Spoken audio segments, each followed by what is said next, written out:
Sabe quem é a padroeira do Brasil? Nossa Senhora Aparecida, tá ligado, né? Não será possível, minha gente.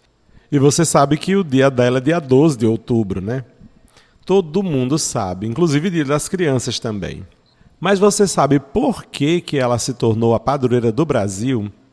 E mais ainda, você sabe como é que se escolhe um padroeiro para um país? Já parou para pensar nisso?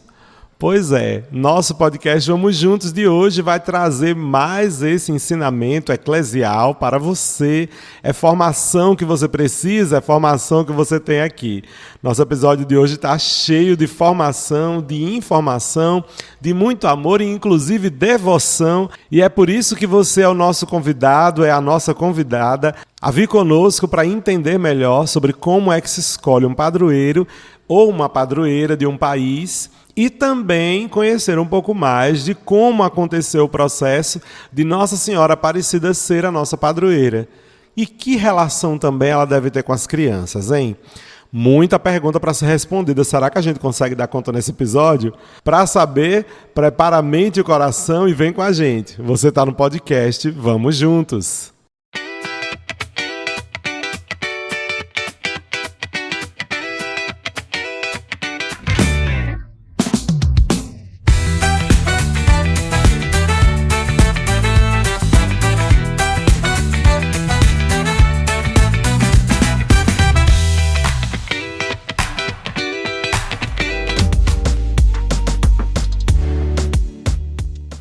Sejam todos bem-vindos e bem-vindas a mais uma edição do podcast Vamos Juntos. Eu sou o Padre Neto, salesiano de Dom Bosco, e com muita alegria eu te acolho aqui em mais esse espaço de crescimento, fortalecimento da nossa fé, que é o nosso podcast. Você sabe, mas não custa nada lembrar, nós podemos nos encontrar e bater um papo pelo Instagram, procura por nós, @podcast Vamos Juntos, mas também pelo YouTube, @podcast Vamos Juntos também lá. Procura por nós em todas as plataformas digitais, na internet. E você que está vindo pelo rádio, meu querido e minha querida, muito obrigado pela sua audiência. Você que está escutando essa rádio maravilhosa que nos acolhe, que nos retransmite. Obrigado mesmo, de coração. Bom, a pergunta da introdução continua sem resposta, né? Como é que se faz um padroeiro? Por que Nossa Senhora é a padroeira do Brasil? Minha gente, tem muita resposta para ser dada e você vai acompanhar tudo comigo agora. Vem com a gente. Então, minha gente, a ideia de ter um padroeiro, uma padroeira, um protetor da gente lá no céu não é algo que surgiu do nada na história da igreja.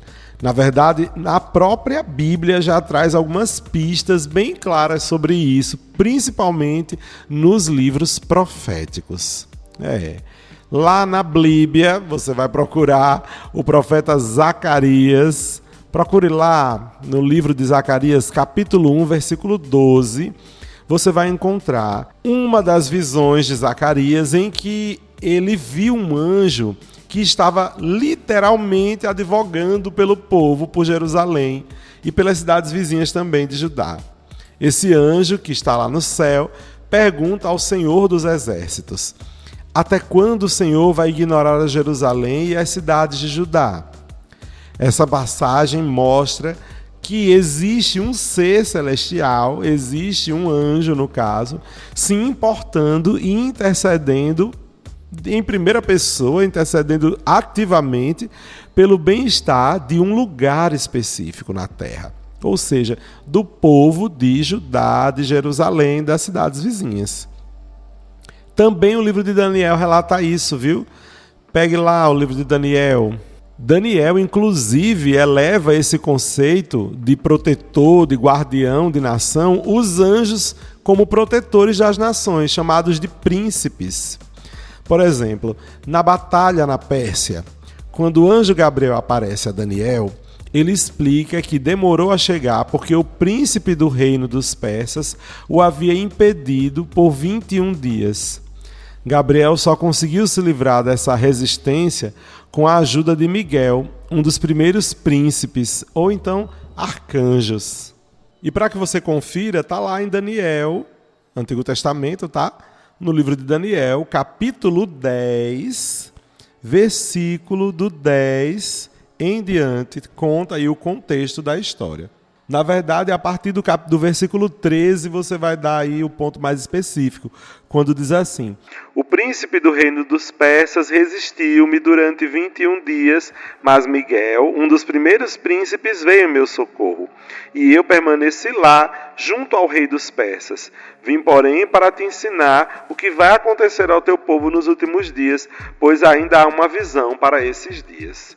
E assim o texto continua. Isso tudinho é Gabriel falando com Daniel. Gabriel então se torna muito próximo de Daniel a pedido do próprio Deus. E aí você vai vendo a questão da proteção mesmo que vai acontecendo, viu? Mas aí você pode perguntar por que o anjo da Pérsia resistiu a Gabriel. A interpretação mais aceita é que ele não era um anjo mau, mas sim um protetor que agia em favor do seu povo. Ele estaria então zelando pelo bem espiritual dos persas, talvez desejando que os judeus permanecessem lá para influenciar a nação positivamente. O texto, ao chamar este ser de príncipe e de protetor, coloca ele na função de um patrono ou, como a gente poderia dizer, de um padroeiro da Pérsia. A pessoa. Existe também um protetor na Grécia, também lá no livro de Daniel. Daniel ainda confirma essa ideia ao mencionar o príncipe dos gregos, que, segundo notas bíblicas, é o anjo custódio de lá da Grécia. Em resumo, no Antigo Testamento, principalmente, a Bíblia mostra que Deus vai orientando seres angélicos como padroeiros para cuidar de alguns territórios e povos. Então, o padroeiro do país, a padroeira, no caso do nosso país, não é uma invenção idólatra não, tá? Tá lá na Bíblia que tem anjo que protege as nações. Então, tem seres celestiais que protegem a gente. No caso, também os anjos e os santos. Bom, e o que é que acontece nos primeiros anos da nossa igreja? Porque também existe o culto aos padroeiros na igreja primitiva, nos primeiros séculos da nossa fé. Bom, dos anjos protetores bíblicos para a figura dos santos padroeiros, como acontece na igreja primitiva, a gente vai encontrar então os mártires no meio de tudo isso, aqueles que morreram pela fé. Inclusive a gente tem episódios aqui falando dos mártires para você saber bem direitinho quem é esse povo. Bom, nos primeiros 300 anos da igreja, os cristãos, como vocês sabem, foram bastante perseguidos. Nos anos seguintes, em alguns anos seguintes também foram, mas principalmente nos 3 primeiros séculos, né? Nos 300 anos primeiros aí da nossa fé, houve muita perseguição, e no caso perseguição oficial a cristãos, né? A partir do Império Romano. E aí, porque a gente era perseguido, nós, os primeiros cristãos, né, se reuniam às escondidas, muitas vezes, ou na casa dos fiéis, mas para viver de forma mais secreta ainda, em locais como cemitérios subterrâneos, as famosas catacumbas. E aí, lá nas catacumbas, as pessoas rezavam, então, pedindo a proteção, né, fazendo a memória daqueles irmãos e irmãs que tombaram na fé. Os mártires, os primeiros mártires. E aí, quando o cristianismo se tornou legalizado e puderam ser construídas as primeiras igrejas, né, públicas, para que todo mundo pudesse vir e rezar sem medo de ser preso, nossos irmãos mais velhos fizeram o quê? Eles mantiveram um profundo respeito pelos seus heróis na fé. As celebrações mais importantes, como a Páscoa, por exemplo, eram realizadas nos lugares onde os mártires tinham sido enterrados, nos seus cemitérios. Naturalmente, o nome dessas igrejas antigas passaram então a ser ligados ao nome dos santos que tinham sido enterrados lá. Por exemplo, São Pedro, São Paulo, Santa Inês. Todas essas igrejas lá na Itália é onde está o corpo ou os restos mortais do santo, que aí gerou o nome, né, do santo padroeiro daquele lugar, daquela igreja. Então, enterrar o corpo inteiro, ou então uma relíquia dos mártires, sob o altar das novas igrejas, começou a se tornar uma prática comum. com o tempo, essa prática de atribuir a proteção da igreja e da comunidade a um santo específico, que deve ter alguma parte sua enterrada ali embaixo do altar, foi estendida também aos outros santos que não foram mártires, mas que levaram uma vida bem exemplar. Como é o caso, por exemplo, de Nossa Senhora. Nossa Senhora não é mártir, mas teve a vida super exemplar, santíssima, né? Como a gente costuma, inclusive, dizer. Para os nossos irmãos mais velhos na fé, os primeiros cristãos, pedir ajuda aos santos nunca foi um problema. A crença da comunhão nos santos, que inclusive está no nosso credo, ensina que existe uma união espiritual, uma ligação assim muito forte entre nós que estamos na terra, entre os fiéis que ainda estão nessa realidade terrena, com os que já estão no céu, na justificação perfeita, na amizade com Deus. Pedir a intercessão, então, de um padroeiro é basicamente pedir a um amigo no céu que reze por você e por sua comunidade. Tem algum problema nisso? Nenhum, né? A transição, portanto, é lógica. Dos anjos guardiões dos povos na Bíblia, a igreja passou então a reconhecer os seus próprios heróis, os santos, como protetores e intercessores, ou seja, os padroeiros de lugares e também de causas específicas. Massa, né não? Gostaram, acharam interessante?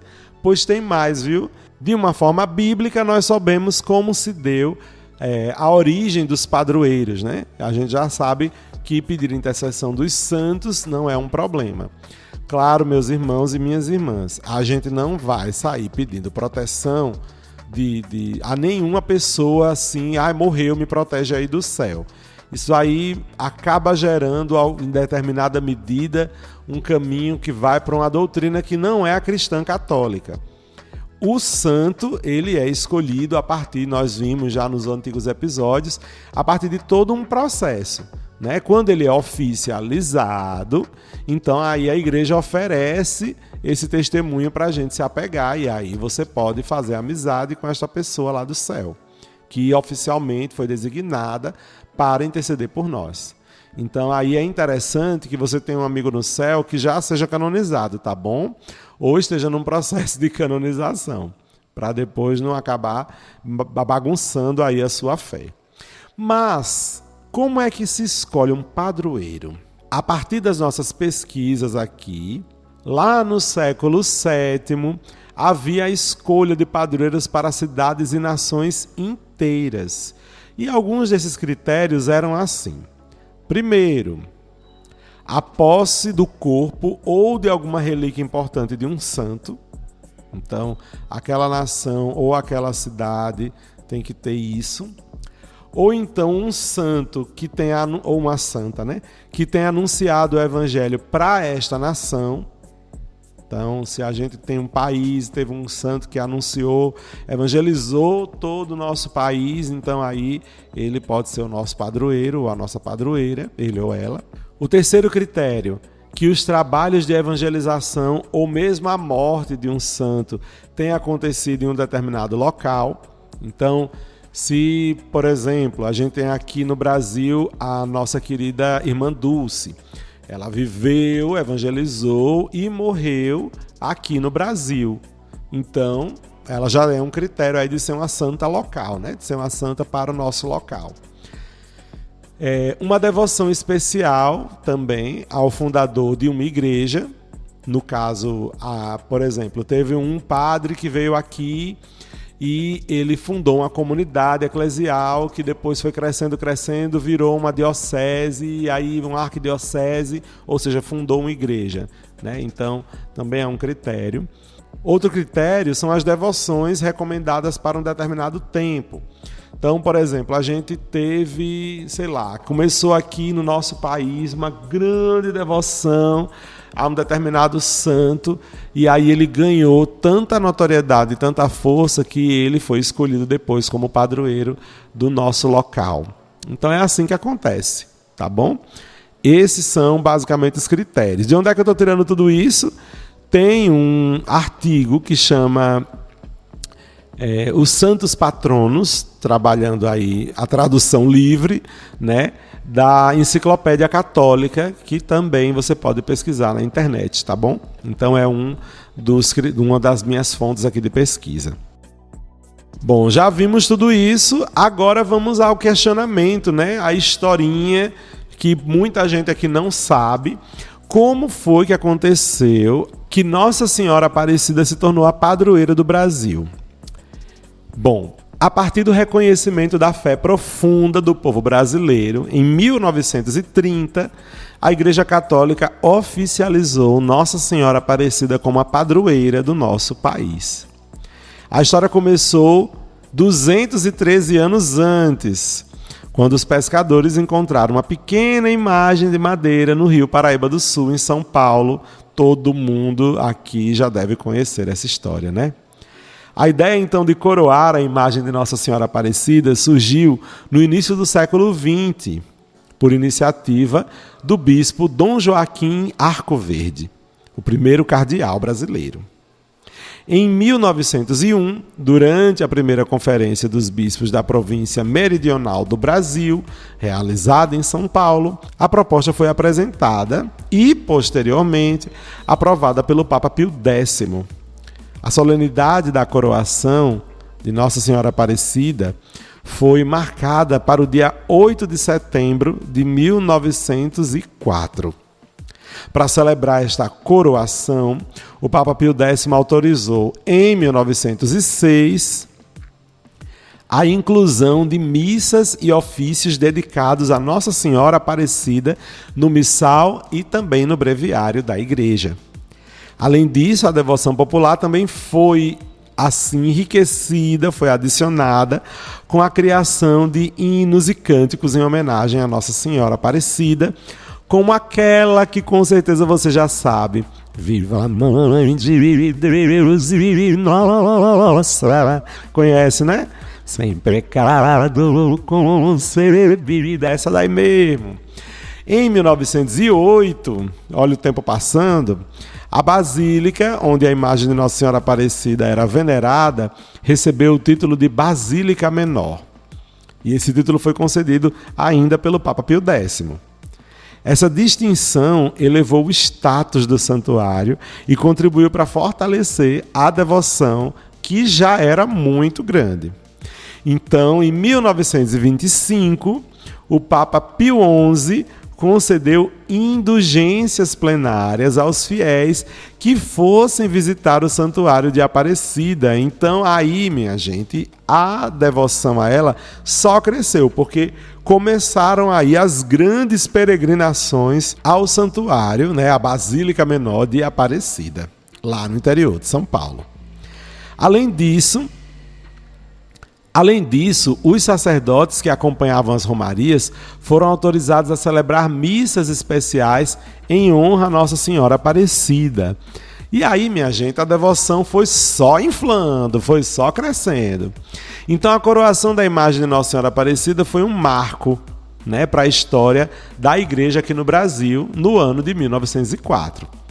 Uma grande celebração, a celebração da coroação de Nossa Senhora, em 1904, reuniu milhares de pessoas. Entre eles, muitos bispos, sacerdotes, todo mundo no santuário de Aparecida. E a missa foi presidida pelo nosso núncio apostólico e a coroação foi realizada pelo bispo de São Paulo, Dom José de Camargo Barros. A devoção, então, a Nossa Senhora Aparecida continuou a crescer e em 1930, o Papa Pio XI, já um outro Papa, proclamou Nossa Senhora da Conceição Aparecida a padroeira do Brasil.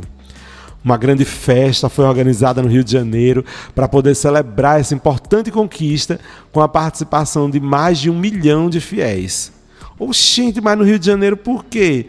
Porque, por acaso, naquele tempo, a capital do Brasil era Rio de Janeiro, viu? A você que não sabe, pois fique sabendo. O Santuário Nacional de Aparecida, então, se tornou um dos maiores centros de peregrinação católica do mundo. Milhões de fiéis visitam anualmente esse santuário para encontrar muitas graças, para aumentar sua fé, para fortalecer sua vida junto de Deus. Este padre que vos fala, inclusive, graças a Deus, a minha congregação, meu Deus, me proporciona vários momentos em que eu vou bater lá em Aparecida e todos os momentos são momentos de louvar, de agradecer a Deus. Olhe, você que é um neto ou uma neta, um filho ou uma filha, um afilhado ou uma afilhada, enfim, uma pessoa que ama muito sua mãe ou sua avó, ou seu pai, ou seu avô, seu padrinho ou sua madrinha, ou seu tio, sua tia, quer dar um presente bom mesmo, arruma uma viagem, uma peregrinação para Nossa Senhora Aparecida, viu? Ou então para o Padre Cícero lá no Juazeiro, porque, minha gente, é um povo que, olha, você vê a pessoa ficar mais jovem, uns 20 anos, de tanta alegria. Eu digo pela minha experiência com a minha família, tá? Não é brinquedo, não. Bom, mas eu já estava viajando para outros lugares, né? Bom, perceberam, viram como foi a história? Pois foi assim que aconteceu, viu? O povo fez a sua grande devoção, os padres e os bispos perceberam, ou seja, toda a igreja estava na mesma sintonia, e fomos pedir ao Papa, e o Papa deixou. É assim que acontece. Amaram. Um dos textos que marca a liturgia de Nossa Senhora Aparecida, da celebração de Nossa Senhora Aparecida, é o do Evangelho do Milagre, lá em Caná, em que Jesus transforma a água em vinho. Muitos também foram os milagres que a gente viu acontecer desde o início da devoção de Nossa Senhora Aparecida, nos primeiros anos em que essa devoção cresceu, e inclusive os milagres que a tornaram famosas lá no início dessa história. Mas agora eu vou trazer aqui um texto do querido Frei Jaci, que eu inclusive já trouxe em outros episódios aqui, o Frei Jaci de Freitas Farias, que é um franciscano menor, que diz assim: o que importa aqui não são os milagres, nem o de Caná, tampouco de Aparecida, mas o significado deles. Caná inaugurou uma nova etapa na vida do filho adulto por causa da intercessão da mãe. Em Aparecida, a mãe trouxe vida para os negros e pobres pescadores. Ela lhes devolveu a possibilidade de continuarem a festa da vida com a abundância de peixes, isto é, a sobrevivência em tempos de escravidão. Os senhores fazendeiros continuaram com a escravidão, mas a Senhora de Aparecida estava ali para amparar e ajudar os que insistiam em viver, mesmo escravizados. Ainda hoje, os romeiros que vão ao Santuário de Aparecida clamam a sua intercessão junto a Deus. Não somente para eles, mas para um parente, para um filho, para todos. Na saudosa memória do profeta e pastor Dom Helder Câmara, falecido em 1999, peço a Nossa Senhora Aparecida, fazendo uso de suas palavras proféticas e poéticas. Mariama, Nossa Senhora, Mãe de Cristo e Mãe dos homens. Mariama, Mãe dos homens de todas as raças, de todas as cores, de todos os cantos da terra. Pede ao teu filho que a festa não termine aqui. A marcha final vai ser linda de viver. Mariama, Mãe querida, problema de negro acaba se ligando com todos os grandes problemas humanos. Mariama, Senhora nossa, Mãe querida, nem precisa ir tão longe com teu hino, nem precisa que os ricos saiam de mãos vazias e os pobres de mãos cheias. Nem pobre nem rico, nada de escravo de hoje ser senhor de escravo de amanhã, basta de escravos. Um mundo sem senhor e sem escravos, um mundo de irmãos. Permita-me, Dom Helder, ser ousado, acrescentar à sua oração uma prece pelas mulheres e crianças. Negra Mariama de Aparecida, converta a nossa igreja, que ela saiba valorizar a presença das mulheres com o rosto materno de Deus. Sem elas a igreja nada seria. Mas é triste ver homens de batina subjugando-as aos seus caprichos do altar e da discriminação.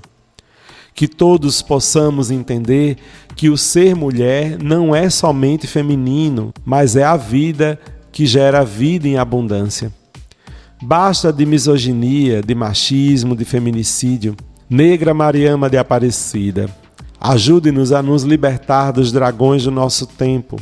E como o Senhor, Dom Helder, profetizou, repito suas palavras, que se acabe, mas se acabe mesmo a maldita fabricação de armas. O mundo precisa fabricar paz. E permita-me ainda acrescentar que as nossas crianças cresçam em sabedoria, no aconchego do amor e da ternura do ser mãe de homens e mulheres. Livre-as dos pedófilos da igreja e fora dela, que roubam a inocência de suas infâncias. Negra Mariama de Aparecida, livre nossas crianças também da violência das armas que ronda as nossas cidades e vilas, do Oiapoque ao Chuí. Cubra-nos com teu manto de mãe. Amém. Lindo, não é não, minha gente? Bom, depois de palavras tão lindas que nós ouvimos do Frei Jaci, algumas, né, peguei só um pedacinho da fala dele, é um artigo lindo, inclusive, que vocês podem depois pesquisar. Minha gente, uma curiosidade ainda, né, sobre o Dia das Crianças e o Dia de Nossa Senhora Aparecida. Bom, qual é a relação? A relação é pura e simplesmente coincidência. O dia de proclamar Nossa Senhora Aparecida, a padroeira do Brasil, o dia da celebração, na verdade era dia 8 de setembro, como vocês viram eu falando no início, né? E por que virou 12 de outubro? Bom, o Papa João Paulo II, quando veio aqui no Brasil, em 1980, mudou a data, oficializou para o dia 12 de outubro. Já o Dia das Crianças, que a gente celebra aqui no Brasil, é celebrado desde a década de 1920, mas somente na década de 60 é que tudo isso começou a ficar mais assim relevante, principalmente porque começaram a se vender mais brinquedos nesse tempo, né? Então, só para que vocês fiquem sabendo que o dia 12 de outubro é uma coincidência mesmo, tá? Com o Dia das Crianças, que já, como eu falei para vocês, aqui no Brasil era celebrado bem antes. Bom, a comemoração de Aparecida é anterior, porém é dia 8 de setembro, né? Com João Paulo II, São João Paulo II, a data mudou para o dia 12, que já era o Dia das Crianças, desde 1920 aqui no Brasil. Se a gente quiser tensionar aí uma relação entre o Dia das Crianças e Nossa Senhora Aparecida, primeiro pedir para que a Mãezinha do Céu interceda sempre pelas crianças do nosso Brasil, mas também não esquecer, né, gente, que para nós a figura da criança, para a nossa fé, é a figura daquela que confia no Pai. É a figura daquela pessoa inocente que confia no Pai. Essa é a característica da criança que Jesus elogia. E vamos olhar para Maria. Será que ela não foi essa pessoa de alma pura que confiou inteiramente no Pai?